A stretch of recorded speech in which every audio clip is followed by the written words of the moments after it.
Welcome back to the channel new blog. সকালে ভালো আছো? আমিও খুব ভালো আছি। আজকে চেঞ্জ লাগছে না, স্বাভাবিকভাবে তোমরা আগের ভিডিও তোমরা দেখতে পেয়েছি আমি চুলটা কাট করে দিয়েছি।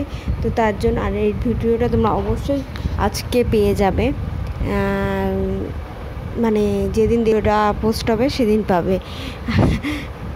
মানে স্বাভাবিকভাবে যেদিন ভিডিও হয় তার পরদিন পোস্ট হয়, সেই হিসাবে কথাটা বলছি। এখন একটুখানি মাঝে লুক চেঞ্জ করা হয়েছে আর নিজের চুলটা নিজেই কাট করেছি। আর স্বাভাবিকভাবে এটা নিজেই করে থাকি, খুব কম বাইরে গিয়ে আমি কাট করি। সামনে ফ্রন্টের দিকে করি অবশ্য, সেটা হলো যে কাটিংটা থাকে লেয়ার সামথিং এইসব কিছুই থাকে, আদারওয়াইজ আর কিছু থাকে না। এবার এসব কিছু করি। আর এই বিট গাজর দিয়ে রাইসটা খেতে না অসাধারণ লাগে আমার। আর এখানে কি করব, ভালো লাগছিলো না বলে সয়াবিন করে নিয়েছি। সয়াবিনটা যেহেতু আমার ফেভারিট। আর এইগুলো সব দেখছো আমি সব গুছিয়ে রেখেছি। বিকালে অনেকক্ষণ টাইম লেগেছে সিরিয়াসলি।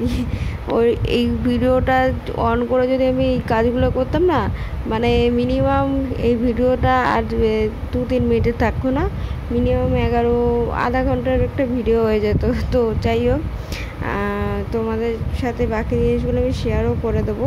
তোমরা দেখো, এই যে দেখতে পাচ্ছ তখন যেগুলো একটু এলোমেলো, এখন পুরোটা গুছিয়ে দিয়েছে, পুরো A to Z। আর এটা আরটু গোছানো বাকি আছে, সেটা ফাইনালটা তোমাদের পুজোর আগে যখন আমি পুরোপুরি ঘরটা গোছাবো তখন শেয়ার করবো। এগুলো সব বাসন ধোয়া হয়েছে, ধুয়ে রেখেছি।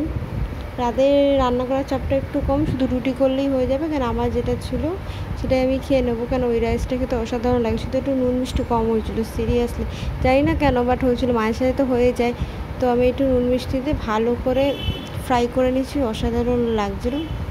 তো চলো আমি খাওয়া দাওয়া করে রুটিটা তৈরি করে নিই। আর এদিকে প্রচণ্ড টায়ার্ড লাগছে, অনেক রকম মশলা তৈরি করেছি, আর সেই মশলার রেসিপিগুলো তোমাদের সাথে আমি অবশ্যই শেয়ার করে দেবো। বাই।